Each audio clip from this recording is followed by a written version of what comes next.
You are listening to the daily homily for Magdala in the Holy Land.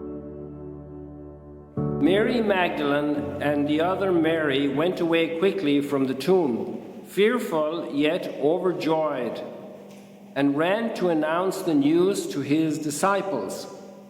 And behold, Jesus met them on their way and greeted them. They approached, embraced his feet, and did him homage. Then Jesus said to them, "Do not be afraid. Go tell my brothers to go to Galilee, and there they will see me." While they were going, some of the guard went into the city and told the chief priests all that had happened.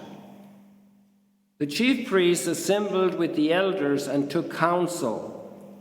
Then they gave a large sum of money to the soldiers, telling them, "You are to say, 'His disciples came by night and stole him while we were asleep.' And if this gets to the ears of the governor, we will satisfy him and keep you out of trouble." The soldiers took the money and did as they were instructed. And this story has circulated among the Jews to the present day. The Gospel of the Lord. Praise to you, Lord Jesus Christ.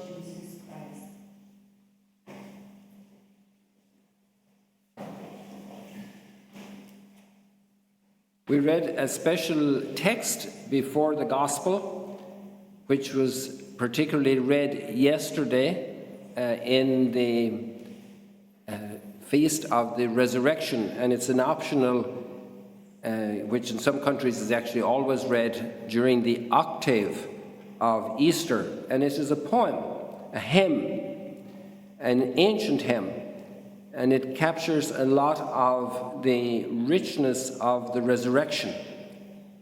And I would like to focus on one little word that's there today, because we're in this chapel. Speak, Mary, declaring what you saw wayfaring, the tomb of Christ who is living, the glory of Jesus' resurrection, bright angels attesting. And so this is Mary Magdalene's great mission that she fulfilled so immediately and so faithfully, to announce to the disciples that Jesus is risen. The first witness sent by Jesus to the apostles, who are sent to the whole world. So she is an apostle to the apostles, and she brings that great news. And this is something very special for humanity, such a great treasure that Mary Magdalene brought as this very first witness of Jesus risen from the dead. Now it's interesting, I'm not sure, people's minds focus on different words, and sometimes a particular word absorbs our attention. But if we see here in this Psalm 16, one of the lines we read just now, we prayed, it says, "Because you will not abandon my soul to the netherworld." The netherworld is the concept in antiquity for where the dead reside. "Nor will you suffer your faithful one to undergo corruption." This is amazing line in Psalm 16. And when the church proposes this to us, it does so because Peter himself actually appeals to this line in the reading we have. And he quotes the psalm, and he quotes it as a psalm of David. So this also is a testimony to how the people saw the Psalms 2,000 years ago. And he says, "I saw the Lord ever before me." And this is David in first person writing, "With him at my right hand I shall not be disturbed. Therefore my heart has been glad. My flesh too will dwell in hope, because you will not abandon my soul to the netherworld." And the text here was, "My body too abides in confidence." That's the translation we have in the psalm here. And in this other translation, "my flesh," it means the same thing, body and soul, flesh and spirit. And so Peter brings this forward because, and there's another very interesting fact, is he could point to the tomb of David. which most probably was destroyed in the destruction of the temple at that time with the Romans. That's the most common reasonable understanding what happened to David's tomb. And so Peter said, we still have it here, the tomb. So he died. And you go in there and check out his bones, you won't find much flesh. So what's David speaking about in this psalm? And then it's obviously then the reading is that this refers to David's son, the son of David, who little by little becomes clarified in the concept through the centuries, and particularly then as Jesus is called the Son of David. And we saw that on Palm Sunday as well, this call out to Jesus. He was called so many different titles: the son of the carpenter, the son of Joseph. He was called, he called himself the vine and the branches, so many different titles. He was really called by the scriptures, maybe not directly explicitly with the name Moses, but the way the gospel presents the story of Jesus, it's clearly presented, especially in Matthew's gospel, that he's the new Moses, the new lawgiver at the Mount of Beatitudes, giving us the Beatitudes, in comparison to Moses, giving us the Torah, the law, the Ten Commandments. And so Peter uses this narrative to reach the hearers, and he's speaking to Jewish people. So they pray the Psalms, they know Psalm 16, they know it's a messianic psalm. And then they're already dealing with the whole thought of the resurrection from the dead, although not obviously in the development that it will subsequently have after these men experience Jesus risen from the dead. And this is a historical fact. This is amazing. Our faith is faith, but faith doesn't mean imagination. Faith means I accept the witness of somebody who told me the situation is like this, because I can trust them. Sometimes our faith is tested when people give witness and it turns out that they weren't true. We have many, we won't go into that in this homily, but you could pursue many tracks to establish the consistency of the apostles' fidelity, of their faithfulness in relating their testimony. And the greatest statement of their testimony is their own martyrdom. Why would they want to get crucified? It's really amazing, the intensity. And our faith is built on this fact of Jesus' resurrection. A fact that we didn't do video. It was not done live stream. And but it's still a fact. How many facts happen that aren't on video? And yet they are facts. And how do we know they're facts? Because people told us they're, and then you see the consequences of the fact. The theory of the Big Bang is going backwards from certain phenomena about the universe that it seems to be all starting with a Big Bang, although nowadays science is postulating various Big Bangs or a multiplicity of Big Bangs. Okay, but at the end of the day, here it didn't go backwards to find the resurrection. We can go backwards through the history of the last 2,000 years to see that the resurrection was required for all of this. But they're not saying that. They're saying, we saw the risen Lord. We are testifying to it, even though it would mean that they would get scourged, that they would get crucified. And there's a great test, and all of them stand for this. All of the apostles. And they were all martyrs.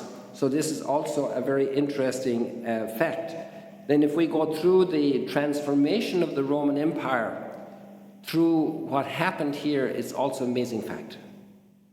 This is a very powerful historical fact that is inexplicable without the faith of these people for 300 years almost, 250 years to be persecuted until freedom was granted. That level, some other religions grew by the sword, by domination of other peoples and imposing their religion. Christianity was eradicated, at least by the intention of the Roman Empire. It wasn't favored, and it was never imposed in that way. And maybe some foolish Christians at some point in history used pressure on people, which is completely counter to the way Jesus brought the good news. He did not try to pressure anybody. And today our reason can be called to do its task, to review the reasons for the resurrection. And yet the resurrection is faith, because we trust the revelation, the testimony of the disciples who gave us that witness. The acceptance of the faith in the resurrection is also a grace. And there's an interesting fact here that these women were filled with joy. They were overjoyed. They were fearful, but they were overjoyed. And to be overjoyed, to be filled with joy, sometimes comes because of an event. But also, we can be filled with sadness, and we can stay in the sadness, or we can leave it. And we can be filled with joy, and we can stay in the joy or leave it. And we're actually commanded to rejoice. To rejoice that Jesus is risen from the dead. Why? Because maybe we have moments of selfishness ourselves, a moment of bitterness, some conflict with somebody, some conflict with the church, and we ditch our faith because of feelings completely contrary to the facts and to the transforming power of the resurrection account. So this is also a very interesting fact that, you can become more joyful. You can express more joy. Our will is involved, because at the end of the story, there's really two major facts. One is the knowledge of the truth and the love that's revealed. So it's a fact of truth and of love. But then we have our feelings, and our feelings waver. They change day to day. And our feelings we can tend towards sadness, we can tend towards joy. Little things affect us, even the climate, the temperature, how people look at us, how they talk to us, and our joy can be affected. But those are externals. Our joy is, true joy is something that we can also decide. You fall in love with somebody, but you also decide, if I'm going to stay in the company of this person a little bit more or a little bit less, because you accept to do a date. You accept to the proposal in marriage. You make decisions. It's not just feeling. And the more decisions you make in that direction, the more it consolidates the commitment. And the same way with our faith in Jesus and the resurrection, we have to make decisions that are supportive and expressive of this faith. And we can make decisions that are selfish. And that's then, especially when it's sinful, then it's serious, because we're undermining the truth of our faith and the goodness and the love that's revealed in the resurrection. It's extraordinary love that's revealed in the resurrection. The greatest message ever, that our death is not definitive, that sin is forgiven, that violence doesn't have the last say. This is huge for humanity. We need it urgently today. And so we need to work with our faith, because our will is convoked. We need to be humble to accept the grace, God's work in us, but we need to second it. Parents can be blessed with a beautiful child, but there's a lot of responsibility raising the child. They can be negligent of the responsibility, or they can be diligent and do it well as best they can, with the best insights and with help and with professional help, and go forward together with many others doing the education, developing their child's potential. So many people get involved and help. It takes a village to raise a child. Maybe it takes a village also to believe, to strengthen our faith. It's very difficult to believe alone. That's why we're a community. That's why we're baptized. That's why we come together for the Eucharist. Coming to Mass is a great way to strengthen our faith in the Eucharist.